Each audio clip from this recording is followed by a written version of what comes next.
In what was expected to be a very obvious cut, the Sixers actually decided to make a roster decision that confused a lot of us fans and opens up an additional roster spot, leaving us to wonder what the heck Daryl Morey is going to do. Let's talk about all of it right now.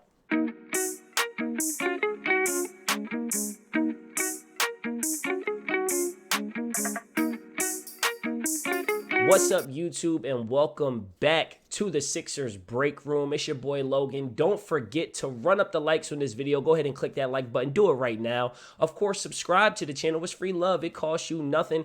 And drop a comment. Let's boost that engagement. If you guys have left a comment before, you know I reply to all of the comments. So drop your thoughts in the comments below. Let's have an open dialogue. Side note, you guys might notice that the videos are looking a little different right now. Well, two things. Number one, I'm having a little technical difficulties right now, okay? Hopefully you guys can understand. I'm having some technical difficulties. I already couldn't get the video out yesterday, so I gotta get the video out today. So we're on the webcam. I threw up a green screen. You know, just work with me here. Work with me here. Show me some love anyway. And number two, the content's been a little bit slower lately because major life alert. I got a dog. I got a puppy. Me and my girl got a puppy, and I've been trying to take care of her all the time, and that's an adjustment. So I'm working on it. I'm developing a routine. I promise you guys I'm gonna be delivering content much more frequently than I have been. But the puppy's only 12 weeks old. I've only had her for 2 weeks, so it's been an adjustment. Now, let's talk about the 76ers because we all saw the writing on the wall for Charles Bassey, right? We all knew Charles Bassey was going to get the boot,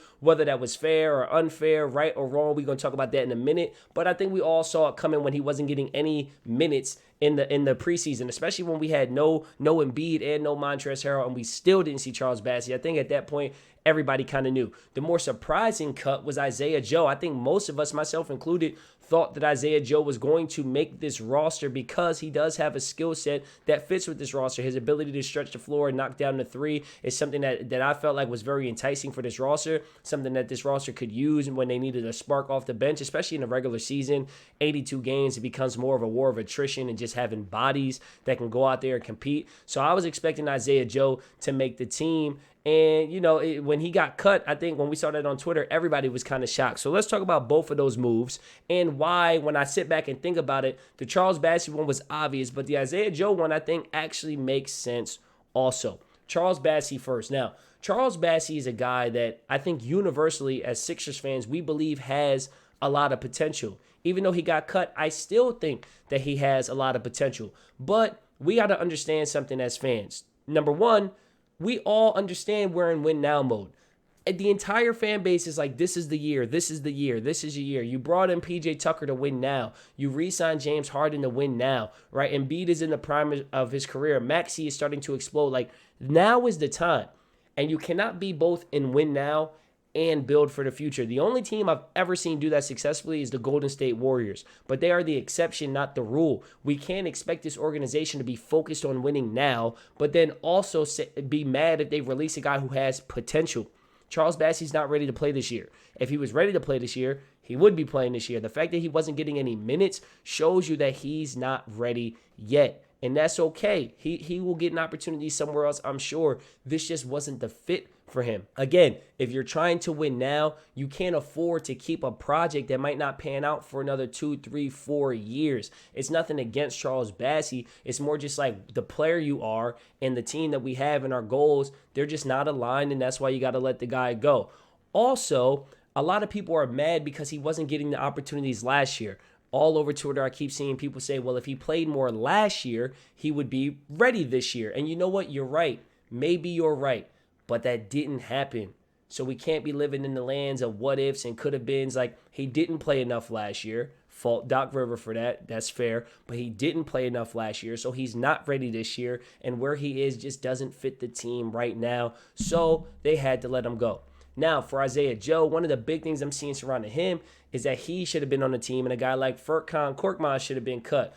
Two things on that front. Number one, people got to stop disrespecting Furk, man. Furkan can play. Is he a great player? No. But he's had moments where he has looked great on the floor. He's had moments where he's been very good. He's had stretches where he's been very good. Last year, he struggled. He talked about how he had the nerve issue. He couldn't really feel his hands or whatever it was.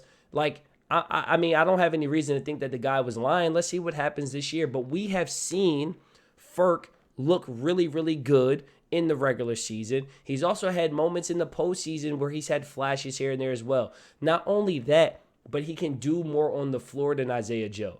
Isaiah Joe is a sharpshooter. And I'm not knocking that. Like, you need shooters, especially in today's NBA, you need shooters. But whether we need Furkan to put the ball on the floor, whether we need Furkan to be a playmaker is irrelevant. He can do those things. So he's able to affect the game in different ways. He's able to play multiple positions. You're able to put him in different situations, and because of his skill set, he's able to have more success than a guy like Isaiah Joe. Now, part of that might sound unfair because maybe we just didn't see enough of Isaiah Joe to be able to come to that conclusion, but I think the coaches did. I think the coaches saw enough of Isaiah Joe to feel like he didn't do enough to be able to make this team. Now, again, he's a sharpshooter. I think he's a better shooter than Korkmaz. I would say that fairly confidently. But again, if Furkan's not hitting his jump shot, at least he can create for other players. He can be another ball handler when you need him to be. Is he Kyrie Irving? No, but he can handle it a little bit. So he's able to do more on the floor than Isaiah Joe. And when you're looking at, I mean, we're not talking about starters, right? We're talking about the 8th, 9th, 10th guy off the bench. When you're looking at those guys, sometimes it comes down to who can do more. Who can we put in more situations? And to go back to the original point about being win now, when we were talking about Charles Bassey, it's the same situation with Isaiah Joe. We're trying to win right now. Furkan has a little more experience. Furkan has been and played in the playoffs.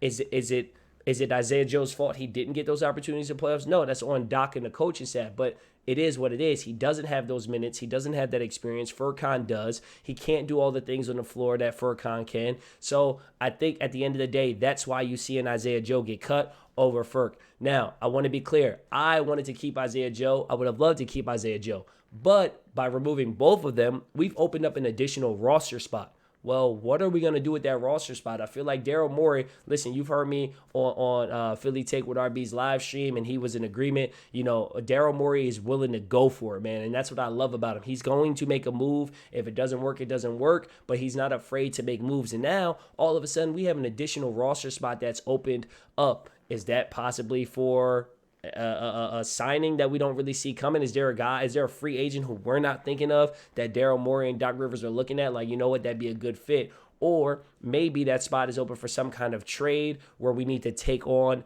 an additional player. We need to take on an additional contract. Not that we have much cap room, but we did open up, I think it was about $5 million in cap space below the hard cap by releasing those two guys. So maybe he anticipates if we're going to make a move, we need to be able to take on a little bit additional salary, and now we're able to do that. I'm looking at a Jae Crowder. I'm looking at an Eric Gordan, something like that is possibly in our future. Listen, time will tell, but those are my feelings on Charles Bassey and Isaiah Joe getting cut. I want to hear from you guys. What do you guys think, man? Sound off in the comment section below. Do you guys agree with the decisions? Do you disagree with the decisions?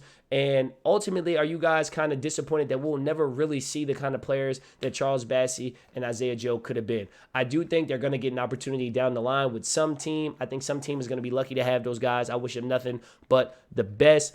Don't forget to like the video. Don't forget to subscribe to the channel. And if you want to become a member, that link is in the description below. And I do have some things coming down the pipeline for members, things I'm not ready to talk about quite yet, but I will be talking about shortly. So I'm going to see you guys on the next one. This is the Sixers Break Room. Peace.